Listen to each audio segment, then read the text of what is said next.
Students, 8th class की worksheets की जो सीरीज़ है उसका जो फर्स्ट चैप्टर है वो है रिसोर्सेज वाला जो चैप्टर है। रिसोर्सेज क्या होते हैं? बेसिकली रिसोर्सेज वो चीज़ें हैं दुनिया में, कोई भी ऐसी चीज़ जो इंसान के किसी भी काम को थोड़ा इजी बना देती है। कोई टफ़ काम हो और उसको इजी बना दे, वही चीज़ हमारे लिए रिसोर्स है। रिसोर्स को हिंदी में हम संसाधन कहते हैं। तो वर्कशीट स्टार्ट करने से पहले आप लोगों को अपनी डिटेल्स ज़रूर फिल करनी है ताकि हमारे लिए इजी हो जाए तुम्हारी सारी वर्कशीट्स को कलेक्ट करके रख पाना। तो यहाँ पर जैसे इसमें 8th लिखा हुआ है, तुम्हें अपना सेक्शन भी डालना है, अपना नाम, क्लास टीचर का नाम और सब्जेक्ट टीचर का नाम, आपकी खुद की आईडी और रोल नंबर। अगर किसी बच्चे को आईडी नहीं पता है तो वो अपने क्लास टीचर से भी पूछ सकता है या मुझसे भी पूछ लेना, मैं तुम्हें देख के बता दूंगी किसकी क्या आईडी है। और डेट ज़रूर डालना और वर्कशीट का नंबर, जैसे ये वर्कशीट नंबर 1 है। अब ऐसे नहीं होगा कि रिसोर्स वाला जो चैप्टर है उसकी सिर्फ एक ही वर्कशीट आएगी, जब तक वो चैप्टर कंप्लीट नहीं हो सकता है कि उसकी 3 आए या 4 आए। तो इस वाली वर्कशीट में हम सिर्फ उतना ही करेंगे जितना इस वर्कशीट में दिया गया है, उससे ज़्यादा फर्दर डिस्कशन हम नहीं करेंगे वरना कंफ्यूजिंग हो जाएगा। क्योंकि एक तो हम वैसे ही वीडियोज़ के थ्रू पढ़ रहे हैं और डायरेक्ट इंटरेक्शन करना अलग चीज़ होती है। जैसे सामने हो तो आगे का भी बता दो तो चैप्टर जल्दी कवर हो जाता है। अब दूसरी जो वर्कशीट आएगी वो तो नेक्स्ट वीक आएगी।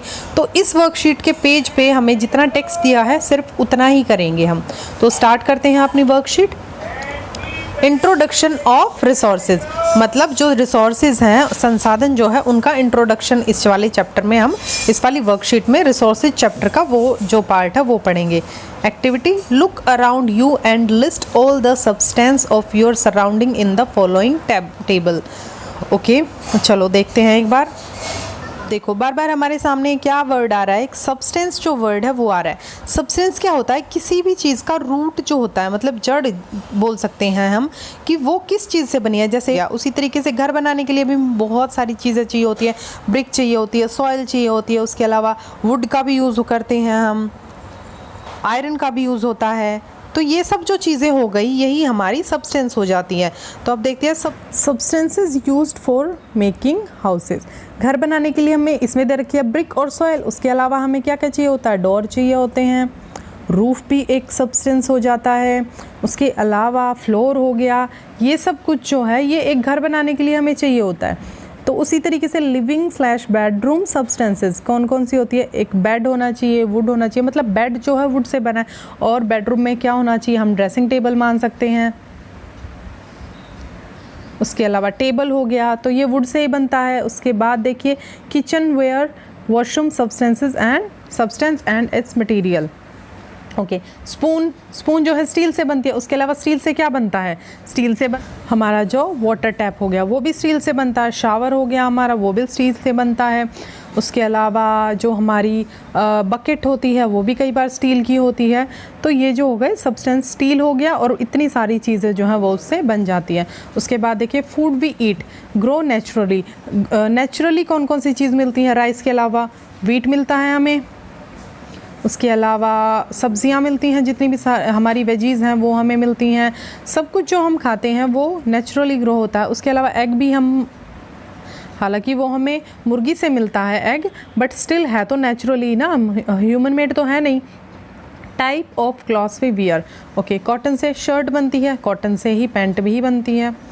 तो कॉटन जो हो गया वो एक तरीके से सब्सटेंस हो गया और उससे ही हमें बहुत सारी चीज़ें जो हम बना लेते हैं, टॉप बना लेते हैं।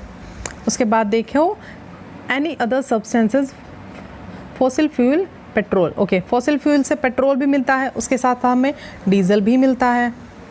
उसके अलावा एलपीजी जो है हमारी जो सिलेंडर की गैस होती है, लिक्विड पेट्रोलियम गैस, वो जो है वो भी हमें फ्यूल से ही मिलती है, मतलब समुद्र से ही मिलती है, फॉसिल फ्यूल में ही। देखो now categorise some of these substances in 2 groups. Substances having economic value, substances not having economic value. Okay, अब देखो सॉइल की इकोनॉमिक वैल्यू नहीं होती, वुड की इकोनॉमिक वैल्यू नहीं होती। लकड़ी को कौन खरीदता है? डायरेक्ट लकड़ी को हम नहीं खरीदते ना, लकड़ी से बनी हुई चीज़ों को खरीदते हैं। उसी तरीके से स्टील का एक पूरा मोल्ड मान लो, एक मतलब पोथा सा मान लो स्टील का, हम उसका करेंगे क्या जब तक उसकी चीज़ ही नहीं बनी हुई होगी। अब गेहूँ मानो, गेहूँ अगर उसको निकाल ही नहीं रखा है, वीट को अगर निकाल नहीं रखा है तो पौधे का हम क्या करेंगे। उसके बाद देखो कॉटन की शर्ट है, कॉटन का रुई का हम कितना यूज़ कर लेंगे, रुई की हमें ज़रूरत नहीं होती। उससे बनी हुई जो चीज़ें हैं वो हमारे लिए इम्पॉर्टेंट है। फॉसिल फ्यूल जो है वो इकट्ठा हो रखा होता है, उसमें काफ़ी सारी चीज़ें होती हैं जो मिली हुई होती हैं। लिक्विड पेट्रोलियम गैस हो गई, उसी में जो हमारा पेट्रोल है, डीजल है, ये सारी चीज़ें मिली हुई होती हैं। उन सारों को इकट्ठा तो हम किसी भी मोटर गाड़ी में या बाइक में डालकर यूज़ नहीं कर सकते ना। उन तीनों चीज़ों को जब अलग अलग जो है निकाल देते हैं तभी वो हमारे यूज़ करने के लायक होती है। एक चीज़ और, फॉसिल फ्यूल में ही जब समुद्र से हम तेल निकालते हैं तो उसी के पास भी हमारी पेट्रोलियम जेली मिलती है, जो हम वैसलीन वगैरह यूज़ करते हैं ना, वो सारी चीज़ें भी इसी में मिलती हैं, अगर नहीं पता हो तो। तो अब इससे क्लियर हो गया ना कि इकोनॉमिक वैल्यू किसकी है। इकोनॉमिक मतलब आर्थिक रूप से, आर्थिक मतलब जो हमें पैसे से खरीदनी पड़े और वो हमारे काम भी आए। तो इकोनॉमिक वैल्यू इन सब चीज़ों की होगी ना, राइस की, स्पून की, बेड की, ब्रिक की और शर्ट की, और इसी तरीके से पेट्रोल, डीजल, इन सारी चीज़ों की। फॉसिल फ्यूल की इकोनॉमिक वैल्यू नहीं हुई, हम डायरेक्टली फॉसिल फ्यूल को नहीं खरीदते हैं। ओके, नेक्स्ट देखते हैं। अब देखो, do you believe that both are important, give reasons. इसमें बोथ किन के बारे में पूछा गया कि जिनकी इकोनॉमिक वैल्यू है और जिनकी इकोनॉमिक वैल्यू नहीं है, क्या वे दोनों इम्पॉर्टेंट है। अब आप लोग सोचो, अगर लकड़ी ही ना हो तो डेस्क कैसे बनेगा, बेड कैसे बनेगा, ड्रेसिंग टेबल हुआ हमारा, डोर्स हुए, वो कैसे बनेंगे। तो इकोनॉमिक वैल्यू भले ही वुड की नहीं है बट इम्पॉर्टेंट तो दोनों हो गए ना, उसके लिए रीजंस देने हैं। तो ये अपने आप को करने की कोशिश करना, वरना सॉल्यूशन जो है तुम्हें बाद में पहुंचा दिए जाएंगे। पर बहुत ज़्यादा इजी है ये, जिसने समझा होगा इन दोनों पॉइंट्स को वो इजीली कर लेगा कि इकोनॉमिक वैल्यू ना होने के बाद भी जब उसका बेस ही नहीं होगा, सब्सटेंस ही नहीं होगा हमारे पास, तो हम आगे का प्रोसेस जो है वो नहीं कर पाएंगे। Time and technology are the two important factors that can change some sense into resources. Okay, इसमें क्या समझाने की कोशिश की गई है कि टाइम और टेक्नोलॉजी जो है, टाइम के साथ साथ हमारी टेक्नोलॉजी ग्रो करती है। जैसे पहले क्या थी, जो हमारी जो सोलर जो एनर्जी थी हमारी, वो हम यूज़ नहीं करते थे क्योंकि हमें पता ही नहीं था कैसे होंगे। अब हमने हमारे स्कूल में भी देखा है ना, ऊपर लगे हुए हैं छत पे ब्लैक कलर के जो एक सोलर पैनल जो लगे हुए हैं, तो वो सोलर जो एनर्जी है उसको हम बाय द टाइम यूज़ करना सीख गए। तो टाइम जो होता है और टेक्नोलॉजी जो होती है वो सब्सटेंस को, पहले सोलर एनर्जी एक सब्सटेंस थी जो कि अब रिसोर्स में जो है कन्वर्ट हो चुकी है। For example, medicinal plants growing in the dense forest is of no use for us now, but with the passage of time and use of technology, when a medical firm prepares some medicine and got it patented and is available for our use, it becomes a resource। इसमें क्या बताया गया कि जैसे मान लो कोई भी पौधा है जिसके बारे में हमें नॉलेज ही नहीं है कि उसके अंदर जो है क्या चीज़ है और किस बीमारी को वो ठीक कर सकती है, या वो हमारी किस दवाई में काम आ सकती है, या किसी और चीज़ में, किसी भी तरीके की उसके बारे में हमें कोई नॉलेज नहीं है, तो वो वेस्ट हो गया, एक तरीके से सब्सटेंस हो गया, ऐसे ही पड़ा हुआ है। बट टाइम के साथ और टेक्नोलॉजी जैसे जैसे ग्रो होती जाएगी, हमें अगर उसके बारे में पता चल जाता है कि वो जो भी प्लांट है वो हमारे किस काम आएगा, अगर हमें पता चल जाता है तो वो क्या हो जाएगा, जो उसको सबसे पहले जो है सर्च कर लेगा वो उसके लिए पेटेंट हो जाएगी। पेटेंट का मतलब होता है कि एक ऑथराइजेशन हो जाना, किसी का कॉपीराइट हो जाना कि उसने उसको सर्च किया है, वही उसे ज़िंदगी भर जो है उसका जो भी प्रॉफिट होगा वो उसको मिलेगा। जैसे होता है ना कि कोई भी मान लो बुक हम लिखते हैं तो बुक पे कॉपीराइट होता है कि उसमें जो टेक्स्ट लिखा हुआ है वो उसी आदमी का है, उसके अलावा कोई और उसको जो है यूज़ नहीं कर सकता, और करेगा भी तो उसको क्रेडिट देगा। तो ओरिजिनलिटी जो होती है उसको एक तरीके से हम पेटेंटेड बोल सकते हैं। तो वो जो है टाइम बाय द टाइम वो जो प्लांट होगा, जिसके बारे में जो भी रिसर्च करेगा, जो भी साइंटिस्ट होगा, उसको वो पूरी ऑथराइजेशन मिल जाएगी उस प्लांट की कि उसने उसको सर्च किया था।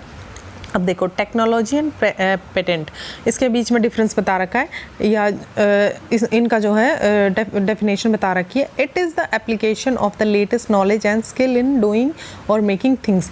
टेक्नोलॉजी क्या होती है कि ये एक एप्लीकेशन होती है of the latest knowledge and skill in doing और मेकिंग थिंग्स, मतलब कोई भी स्किल हो गई किसी के पास या फिर उसके पास जो नॉलेज है, ज्ञान जो है, उसके अलावा वो नई चीज़ें बनाने की कोशिश कर रहा है या नए काम करने की कोशिश कर रहा है, बेहतर चीज़ें बनाने की कोशिश कर रहा है, तो वो तो हो गई टेक्नोलॉजी। जैसे टाइम टू टाइम बढ़ती जाती है। जैसे हमारे पास पहले कैसे फ़ोन होते थे, सबके पास स्क्रीन छोटी सी होती थी और बटन वाले फ़ोन होते थे। आजकल बटन वाले फ़ोन हमारे घर में बड़ों के पास भले ही मिल जाए, अदरवाइज़ सबके पास स्मार्टफोन होते हैं।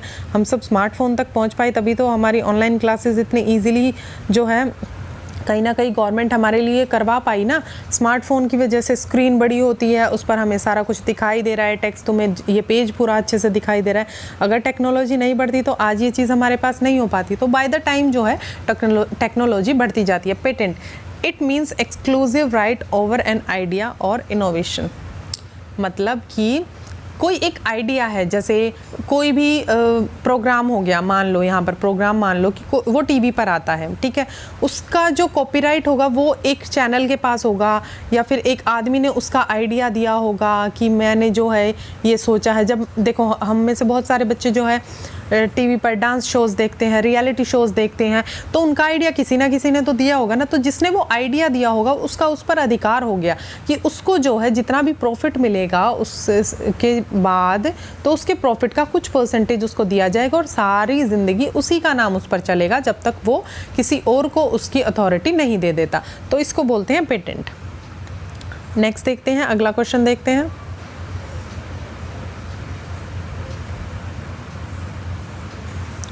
Okay, now ask your elder family member about few substances which you are using now but were not available when they were of your age. सबसे इजी बात है ये, तो हम अपने घर के किसी भी बड़े से पूछेंगे। एल्डर फैमिली मेम्बर मतलब एल्डर का मतलब होता है कि जो घर में बड़ा है। Family member about few substances मतलब सब्सटेंस था जो पहले, आज वो उस चीज़ को यूज़ कर रहे हैं। बहुत सारी चीज़ें ऐसी हैं जो हमारे बड़ों ने, बुज़ुर्गों ने नहीं देखी और आज हमारे सामने ईजिली हैं। हम उनके इतने यूज़ टू हो चुके हैं कि उनको तो ये चीज़ सपने में भी नहीं थी कि कभी इतनी बड़ी स्क्रीन होगी और वो सिर्फ उंगली से चलेगी, या फिर इतना बड़ा टीवी होगा। जिन्होंने रेडियो का टाइम देखा है उन लोगों के लिए वो सारी चीज़ें बहुत बड़ी हैं। जैसे अभी देखो हमारे लिए कितना ईजी है सोलर एनर्जी को यूज़ करना, जियोथर्मल एनर्जी को यूज़ करना, पर उस टाइम पे तो पता ही नहीं था ना। तो उस टाइम पे ये दोनों चीज़ें सब्सटेंस थी। सोलर एनर्जी सिर्फ इतनी ही थी कि सूर्य से जो है गर्मी लगती थी और अगर कुछ चीज़ों को सुखाने के काम आ जाता था सूर्य की जो गर्मी थी, उसके अलावा जो है ठंड लग रही है तो धूप में बैठ जाते थे, तो वो इतनी ही थी। बट सोलर एनर्जी का लाइट में कन्वर्ट करना एक जो है टेक्नोलॉजी, बाय द टाइम ये चीज़ हुई है टेक्नोलॉजी की वजह से हुई है।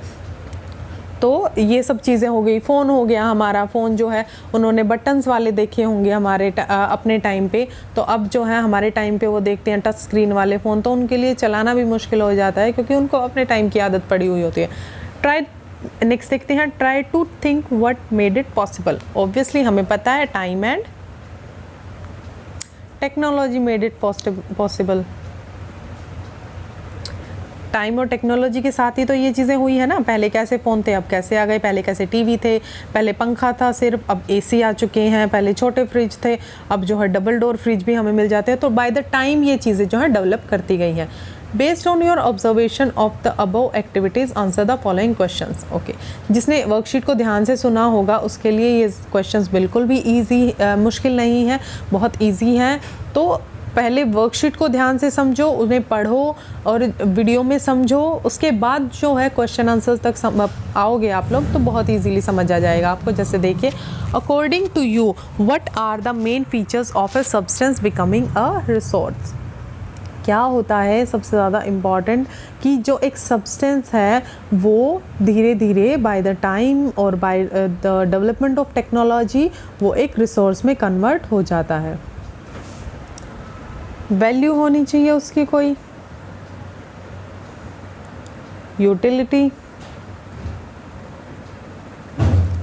और क्वालिटी। हम मान सकते हैं कि उसमें कोई क्वालिटी होनी चाहिए कि वो किसी चीज़ के काम आ सके। तो ये तीन बेसिक चीज़ें हम मान सकते हैं किसी भी सब्सटेंस को जो है इस लायक बनने की कि वो फ्यूचर में जो है रिसोर्स बन पाए। What are the factors which change substance into resource? ये हमने किया पहले भी, explain by giving examples from your surroundings. Okay. Time and technology पता ही है हमें, time and technology. Time and technology किसी भी चीज़ को जो है चेंज कर देती हैं। आज जो चीज़ हमारे लिए यूज़लेस है वो हो सकता है कल को हमारे लिए बहुत ज़्यादा इंपॉर्टेंट हो। तो इसके एग्जांपल हमें देने हैं। एग्जांपल कैसे? दो चीज़ें मैंने बताई थी, जियोथर्मल एनर्जी और सेकंड बताई थी सोलर एनर्जी। ये जो चीज़ें हो गई, ये हमें पहले नहीं पता थी हमारे क्या काम आ सकती हैं, पर आज हमें पता है कि जियोथर्मल एनर्जी हमारे लिए कितनी इंपॉर्टेंट है। और इसी तरीके से सोलर एनर्जी जो है हमारे लिए आज जो है यूटिलाइज हम उसको करते हैं। Categorize the substance you listed in the table 1. Substance we obtain from nature. Okay, substance which are made by us. ये जो है हमारी जो नेक्स्ट वर्कशीट होगी उसमें और ज़्यादा एक्सप्लेन हो जाएगा। फिलहाल के लिए इतना समझ लेना है कि कौन से जो सब्सटेंस है वो हमें नेचर से मिलते हैं और कौन से सब्सटेंस जो हैं वो मैन मेड हैं या ह्यूमन मेड है। Substance we obtain from nature, substance which are made by us. ये तो हम बता ही सकते हैं ना कि कौन सी चीज़ हमें नेचर से मिली है। ये नेक्स्ट जो वर्कशीट होगी उसमें अच्छे से एक्सप्लेन होगा, जहाँ पर नेचुरल रिसोर्सेज और ह्यूमन मेड रिसोर्सेज के बीच का हम डिफरेंस समझेंगे। अभी के लिए इस वाली जो वर्कशीट है इसमें इतना ही समझना है कि हमने जो पीछे पढ़े थे उनमें से जैसे सॉइल हो गई वो नेचुरल हो गया, उसके बाद स्पून जो हो गई वो ह्यूमन मेड हो गई, मेड बाय अस है ना। उसी तरीके से ब्रिक जो हो गई वो ह्यूमन मेड हो गई, बट सॉइल जो है वो जैसा कि सॉइल से ही बनती है ना ब्रिक, वो हो गई। उसके बाद कॉटन जो है वो हमें नेचर से मिलती है।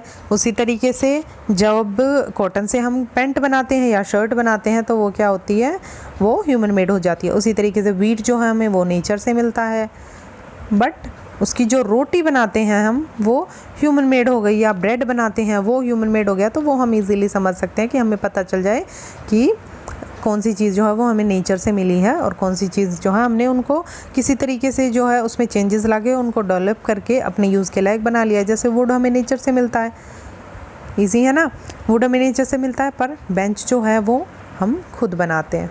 तो इस वाली वर्कशीट में इतना ही था। नेक्स्ट वर्कशीट में हम और ज़्यादा इस चैप्टर को एलेबोरेट करेंगे और ज़्यादा समझने की कोशिश कर लेंगे। तब तक के लिए आप ये वाली वर्कशीट जो है अच्छे से समझो, वीडियो को देख के समझने की कोशिश करो और क्वेश्चन आंसर्स को याद करने की कोशिश करो। आपको समझ आ जाएगा क्योंकि बहुत ही लेवल जो है वो बेसिक रखा गया है और अंडरस्टैंडिंग बेस्ड सारे क्वेश्चन जो हैं पूछे गए हैं। ओके बच्चों, तब तक के लिए बाय।